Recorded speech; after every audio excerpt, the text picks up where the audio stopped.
फरीदाबाद में 350 kilo RDX, 2 AK-47 और भारी गोला बारूद बरामद। डॉक्टर के घर जम्मू कश्मीर पुलिस का छापा। सनातन यात्रा से पहले बड़ी कार्रवाई।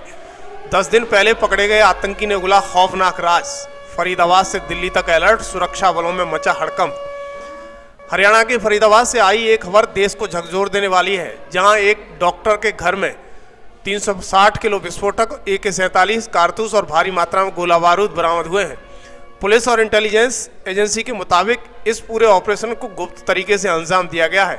किसी को भनक तक नहीं लगी कि फरीदाबाद के बीचों बीच एक किराए के मकान में बारूद का पहाड़ छिपा है। छापेमारी के दौरान मिले 14 बड़े बैग, दरअसल अंदर से निकले जिंदा कारतूस और आरडीएक्स से भरे हुए पैकेट। ये बरामदगी हुई है डॉक्टर आदिल की निशानदेही पर, जिसे कुछ दिन पहले सहारनपुर से गिरफ्तार किया गया है।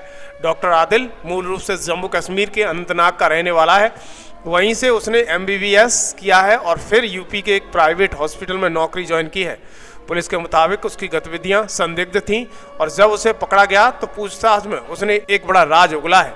सूत्रों का कहना है कि आदिल की जानकारी पर जब पुलिस फरीदाबाद पहुंची तो मकान के अंदर जो मिला उसने एजेंसियों की नींद उड़ा दी।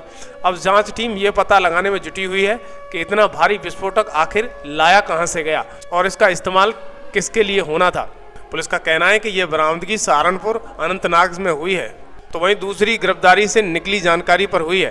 पहली गिरफ्तारी में पकड़े गए डॉक्टर आदिल के बयान के बाद अगली छापेमारी संपन्न हुई और बड़े पैमाने पर बैग में विस्फोटक निकले। अधिकारियों का कहना है कि मामले की जांच में आतंकवादी लिंक की संभावना तलाशी जा रही है। अब यहाँ से एक बड़ा भी सवाल पैदा हो रहा है, इतना विस्फोटक था कि आधी दिल्ली को उड़ाया जा सकता था। सोचिए, क्या भारत आतंकियों के निशाने पर है या फिर से सवाल पैदा हो रहा है कि घर का भेदी लंका ढाई वाला हिसाब हो रहा है। सवाल बड़ा है क्योंकि ये विस्फोटक किसी धार्मिक आयोजन को निशाना भी बनाने की साजिश हो सकती थी। घर जो जहाँ पर पुलिस खड़ी हुई है, ये किसका घर है? ये तकरीबन घर उसी का बता रहे हैं कि जो डॉक्टर है कि भाई उसने मकान बना रखा है, या वो धौज का है या कश्मीर का है, कहाँ का है कोई नहीं जानता गांव का उसके बारे में। अब यहाँ पे कोई प्लॉटिंग के लिए जगह ले ले तो कोई किसी को रोक थोड़ी सकता है, अपना मकान बनाएगा, बिल्डिंग बनाए, कुछ भी बनाए। क्योंकि इस दौरान बागेश्वर धाम के धीरेन्द्र कृष्ण शास्त्री की सनातन एकता पदयात्रा दिल्ली से वृंदावन के रास्ते हरियाणा और फरीदाबाद क्षेत्र से होकर गुजर रही है।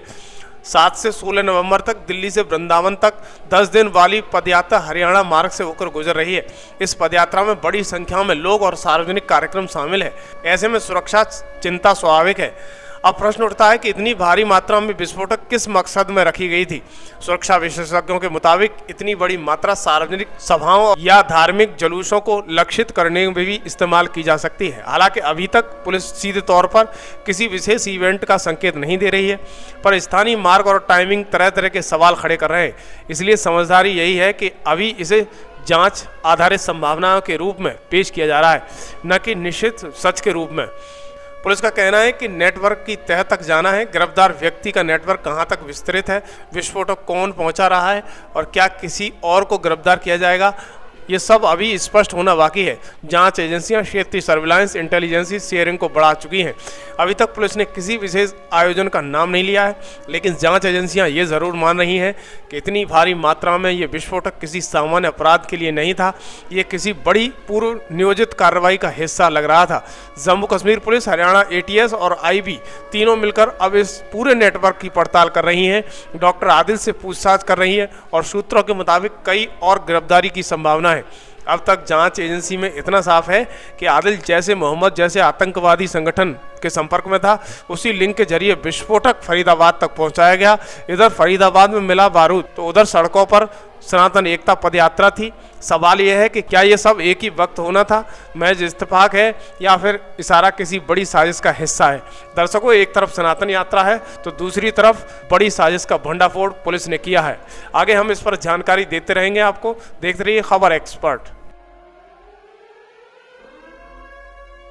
या 4 साल या 3 महीने 2 महीने ये हम नहीं कह सकते। हम गांव से आके नहीं देख सकते इनको। तो यहाँ वो आता था डॉक्टर? नहीं देखा हमने, नहीं देखा। और भी कोई व्यक्ति जो यहाँ पर रहते थे, ये जो में पता लगा है कौन लोग थे वो जो किराए पर रहते थे? जो यहाँ पे मैडम ये रहते हैं ना, ये जो कॉलोनी वाले, ये भी उन्हें नहीं जानते।